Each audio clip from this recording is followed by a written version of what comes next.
만약 지금 이 순간에도 우리가 거의 신경 쓰지 않는 들판과 마당 한켠에서 한때 우리 조상들의 삶을 지탱해 주었던 식물들이 조용히 자라고 있다면 어떨까요?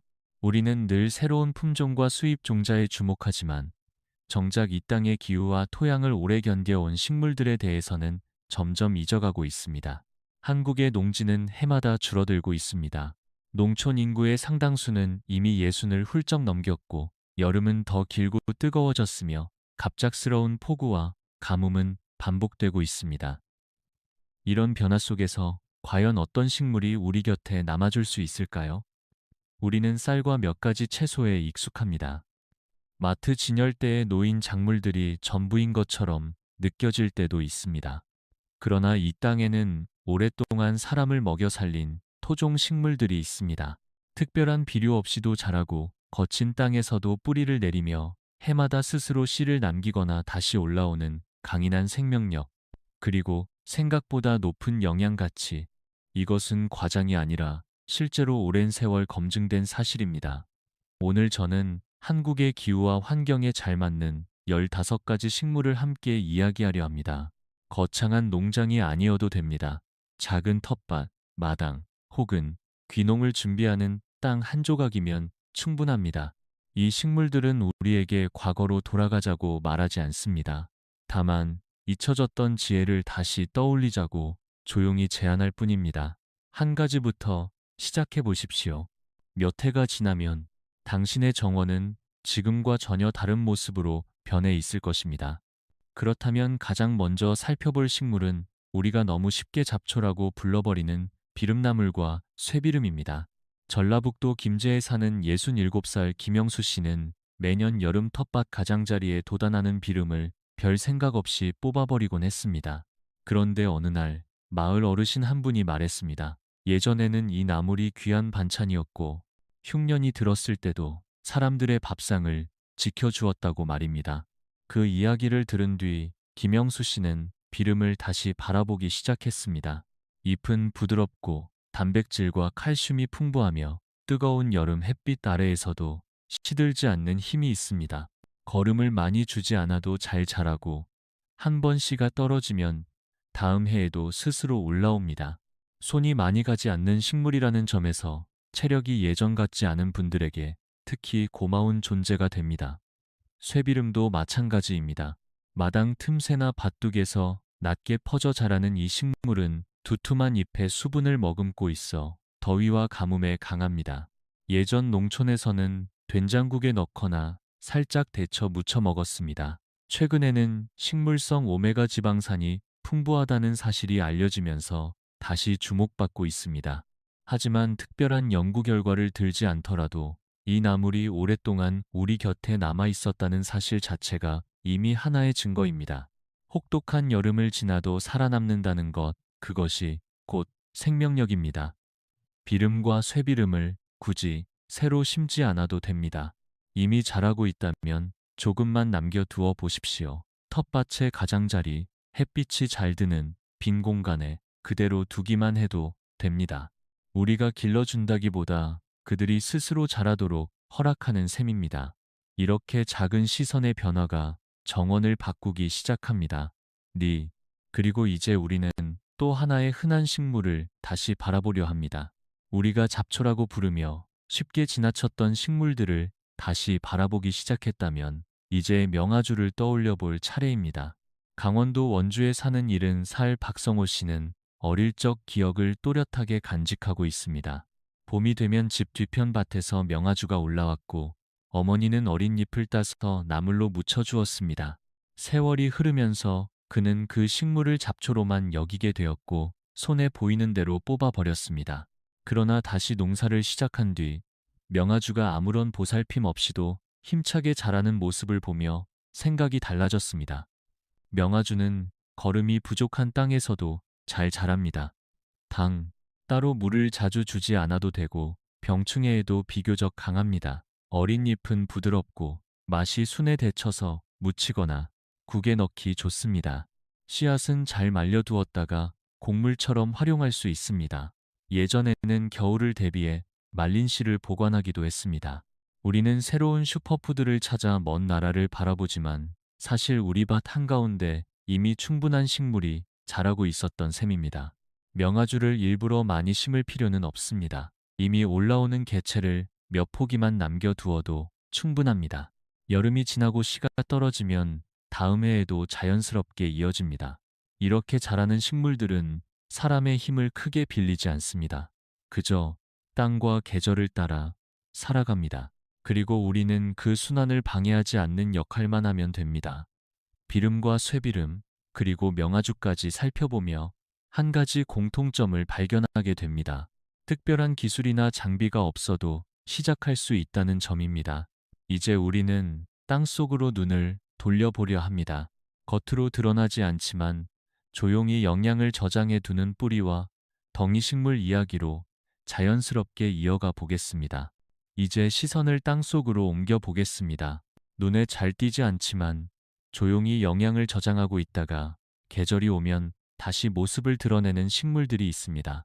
그 가운데 대표적인 것이 돼지감자입니다. 충청북도 제천에 사는 72살 이정훈 씨는 몇 해 전부터 밭 한쪽에 돼지감자를 심었습니다. 처음에는 주변에서 번진 몇 개의 덩이를 그냥 묻어둔 것이 전부였습니다. 그런데 가을이 되자 땅 속에서 생각보다 많은 양이 나왔고 그는 그때 비로소 이 식물의 가치를 실감했습니다. 돼지감자는 특별한 관리가 거의 필요하지 않습니다. 척박한 땅에서도 잘 자라고 여름 더위에도 비교적 강합니다. 키가 크게 자라면서 작은 해바라기처럼 노란 꽃을 피우고 그 에너지를 땅속 덩이에 저장합니다. 한번 심어두면 매년 다시 올라오므로 매해 씨를 사거나 새로 심지 않아도 됩니다. 이것은 단순한 편리함 이상의 의미를 가집니다. 나이가 들수록 반복되는 노동은 부담이 됩니다. 그런 점에서 돼지감자는 몸에 힘을 아껴주는 작물입니다. 또한 돼지감자는 식이섬유가 풍부해 장 건강을 돕는 식재료로 알려져 있습니다. 최근 들어 장내 환경에 대한 관심이 높아졌지만 사실 이런 식물은 오래전부터 우리 밭에서 자라고 있었습니다. 삶아서 먹거나 볶거나 국에 넣어도 좋고 얇게 썰어 말려 두었다가 차로 마실 수도 있습니다. 복잡한 조리법이 필요하지 않다는 점도 큰 장점입니다. 땅 위에서 잎과 줄기를 키우는 식물들이 계절을 따라 사라질 때 땅속 덩이는 그대로 남아 다음 해를 준비합니다. 이런 안정감은 작은 텃밭을 가꾸는 사람에게 큰 위로가 됩니다. 그리고 이제 우리는 돼지감자와 함께 오랫동안 사람들의 곁을 지켜온 또 다른 뿌리 식물들로 자연스럽게 이야기를 이어가 보겠습니다. 돼지감자가 땅속에서 묵묵히 자리를 지키는 식물이라면 도라지와 템 역시 오랜 세월 우리 산과 들에서 사람을 도와온 뿌리 식물입니다. 경상북도 영주에 사는 68살 최민수 씨는 귀농을 결심한 뒤 밭 한쪽에 도라지를 심었습니다.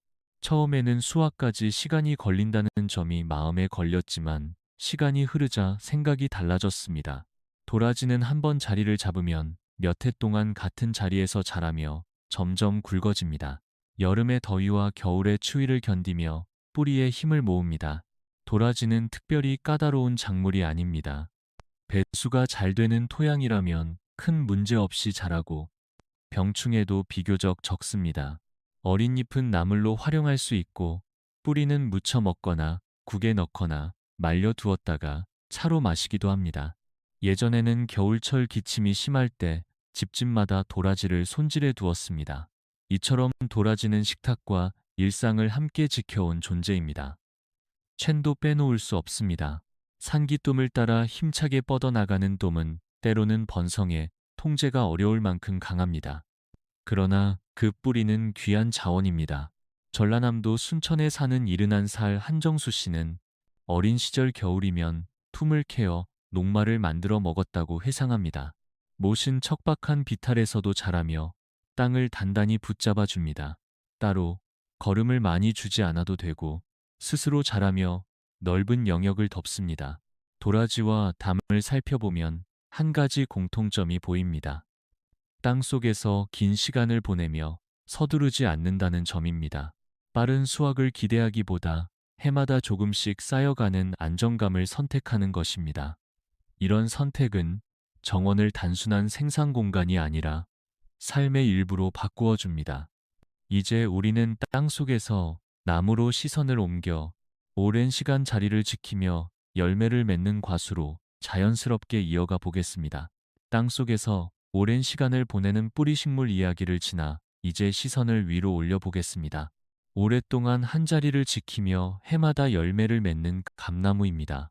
경상남도 밀양에 사는 69살 이순자 씨는 도시 생활을 정리하고 고향으로 돌아온 뒤 가장 먼저 마당에 감나무 한 그루를 심었습니다. 어린 시절 마당에 서 있던 감나무 아래에서 놀던 기억이 떠올랐기 때문입니다. 몇 해가 지나자 나무는 점점 키를 키웠고 가을이 되면 주황빛 열매가 가지마다 매달렸습니다. 그 모습을 보는 것만으로도 마음이 든든해졌다고 합니다. 감나무는 한 번 뿌리를 내리면 오랜 세월 함께할 수 있는 나무입니다. 큰 손질이 없어도 잘 자라고 병충해도 비교적 적습니다. 여름 더위에도 강하고 겨울 추위도 견뎌냅니다. 특히 햇빛이 잘 드는 곳에 심어두면 해마다 안정적으로 열매를 맺습니다. 2. 감은 비타민과 식이섬유가 풍부한 과일로 알려져 있으며 말려 곶감으로 만들어두면 겨울철 간식이 됩니다. 예전 농가에서는 가을마다 감을 깎아 처마 밑에 매달아 두는 풍경이 흔했습니다. 그것은 단순한 저장 방식이 아니라 계절을 준비하는 지혜였습니다. 감나무를 심는다는 것은 단순히 과일을 얻기 위함이 아닙니다. 세월을 함께 견디는 나무를 곁에 두는 일입니다. 오늘 심은 나무가 몇 년 뒤 그늘을 만들고 또 몇십 년 뒤에는 자녀와 손주에게도 열매를 내어줄 수 있습니다. 이런 나무는 정원의 중심이 됩니다. 뿌리 식물이 땅을 단단히 받쳐주었다면 감나무는 공간에 안정감을 더합니다. 이제 우리는 또 다른 토종 열매 이야기로 자연스럽게 이어가 보겠습니다. 감나무가 정원의 중심을 이루는 나무라면 그 주변을 풍성하게 채워주는 것은 오디와 복분자 같은 열매나무입니다. 전라북도 고창에 사는 70살 정대식 씨는 몇 년 전부터 집 뒤편에 오디나무를 심었습니다. 특별한 기대보다는 어릴 적 따먹던 기억이 그리워서였습니다. 봄이 지나 초여름이 되면 짙은 보랏빛 열매가 가지마다 달리고 손으로 따서 바로 입에 넣을 수 있는 그 맛은 다른 과일과는 또 다른 즐거움을 줍니다. 오디는 비교적 병충해가 적고 큰 관리 없이도 잘 자랍니다. 햇빛이 충분한 곳이라면 수확량도 안정적입니다. 잎은 누에를 키우는 데 쓰였고 열매는 생으로 먹거나 잼과 청으로 만들어 두고두고 활용할 수 있습니다. 복분자 역시 빼놓을 수 없습니다. 전라남도 담양에서 작은 밭을 가꾸는 68살 김영철 씨는 텃밭 울타리를 따라 복분자를 심었습니다. 복분자는 줄기가 퍼지듯 자라며 공간을 채우고 초여름에 붉은 열매를 맺습니다. 비교적 척박한 땅에서도 자라며 뿌리가 단단히 내리면 가뭄에도 잘 견딥니다. 동간, 다로, 열매는 상큼한 맛이 강하고 전통적으로 차나 효소로 만들어 왔습니다. 무엇보다 매년 스스로 가지를 뻗어 나가므로 점차 넓은 면적을 자연스럽게 덮어줍니다. 오디와 복분자를 함께 심으면 수확 시기가 조금씩 달라 오랫동안 열매를 즐길 수 있습니다. 감나무가 가을의 중심이라면 오디와 복분자는 초여름의 시작을 알립니다. 이렇게 계절마다 다른 열매가 이어지면 정원은 단순한 생산 공간을 넘어 시간의 흐름을 느끼는 장소가 됩니다. 그리고 이제 우리는 기후 변화 속에서도 강하게 살아남는 식물들로 시선을 옮겨 보겠습니다. 계절의 흐름을 따라 열매를 맺는 나무들을 살펴보았다면 이제는 점점 변해가는 기후 속에서도 묵묵히 자리를 지키는 식물들을 생각해 볼 차례입니다. 여름은 더 길어지고 비는 한꺼번에 쏟아지거나 오랫동안 오지 않기도 합니다. 이런 환경에서 강인함은 선택이 아니라 필수가 됩니다. 제주에서 농사를 짓는 66살 고창수 씨는 바람이 거센 밭에 백년초를 심었습니다. 처음에는 가시가 많은 모습이 낯설었지만 몇 해가 지나자 그 판단이 옳았다는 것을 알게 되었습니다. 물을 자주 주지 않아도 되고 강한 햇빛과 바람에도 끄떡없이 자랍니다. 열매는 새콤한 맛이 있어 생과로 먹거나 즙으로 활용할 수 있습니다. 다른 작물이 힘들어할 때에도 백년초는 자리를 지킵니다. 들깨 역시 우리 땅에서 오랫동안 길러온 귀한 식물입니다. 강원도 홍천에 사는 71살 이광수 씨는 매년 작은 밭에 들깨를 심습니다. 특별히 많은 비료를 주지 않아도 잘 자라고 씨앗은 기름을 짜거나 가루로 만들어 국과 나물에 활용할 수 있습니다. 잎은 깻잎으로, 씨는 들기름으로 쓰이며 버릴 것이 거의 없습니다. 무엇보다 토양을 크게 해치지 않고 비교적 적은 물로도 수확이 가능합니다. 토종콩도 중요합니다.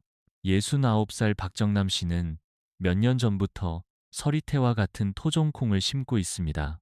콩은 뿌리에서 질소를 고정해 토양을 돕는 역할을 합니다. 다른 작물을 심기 전 땅을 준비하는 과정에서도 유용합니다. 이렇게 기후 변화에 견디는 작물들을 곁에 두면 정원은 한층 안정됩니다. 그리고 이제 우리는 물과 함께 살아가는 식물들로 자연스럽게 이야기를 이어가 보겠습니다. 가뭄과 더위에 강한 식물들을 살펴보았다면 이제는 물과 함께 살아가는 식물들을 생각해 볼 차례입니다. 모든 정원이 건조한 밭으로만 이루어져 있는 것은 아닙니다. 작은 연못이나 빗물이 고이는 공간, 혹은 배수가 완벽하지 않은 땅도 있습니다.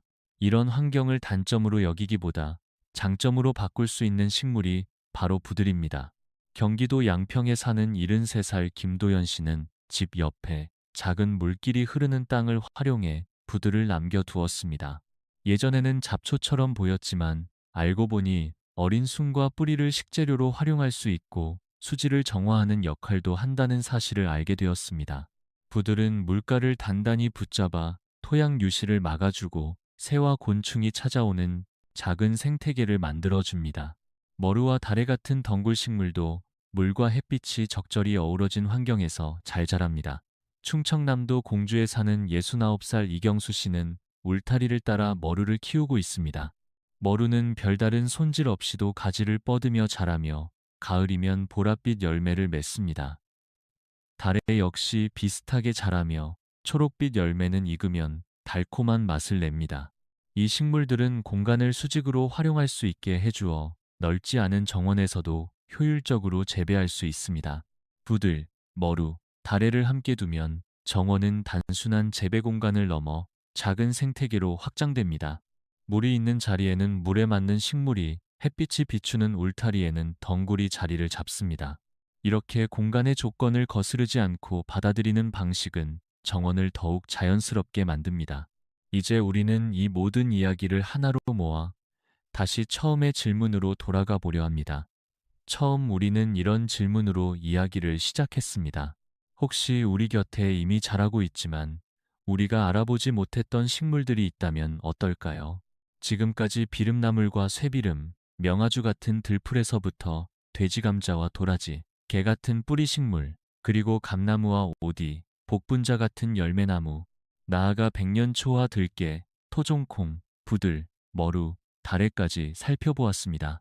이 식물들은 특별한 기술이 없어도 시작할 수 있고 이 땅의 기후를 오래 견뎌온 생명력을 지니고 있습니다. 우리는 흔히 더 많은 수확, 더 빠른 결과를 원합니다. 그러나 오늘 이야기한 식물들은 다른 방향을 보여줍니다. 서두르지 않고 해마다 자리를 지키며 스스로 씨를 남기거나 다시 올라오는 방식입니다. 작은 텃밭이라도 괜찮습니다. 마당 한 켠도 충분합니다. 모든 것을 한 번에 바꿀 필요는 없습니다. 마음에 와닿는 식물 한 가지를 고르십시오. 이 맛단, 올봄에 심고 여름을 지나며 지켜보고 가을에 수확해 보십시오. 그렇게 한 해가 지나면 땅에 대한 감각이 달라질 것입니다. 정원은 단순히 채소를 기르는 공간이 아니라 삶의 리듬을 되찾는 자리일지도 모릅니다. 계절을 기다리고 씨앗이 자라는 속도를 받아들이며 열매가 익어가는 시간을 함께하는 과정 속에서 우리는 자연과 다시 연결됩니다. 그리고 그 연결은 건강이나 수확 이상의 의미를 가집니다. 오늘부터 시작해 보십시오. 한 가지면 충분합니다. 1. 예. 몇 해 뒤 당신의 정원은 지금보다 훨씬 단단하고 풍요로운 모습으로 서 있을 것입니다.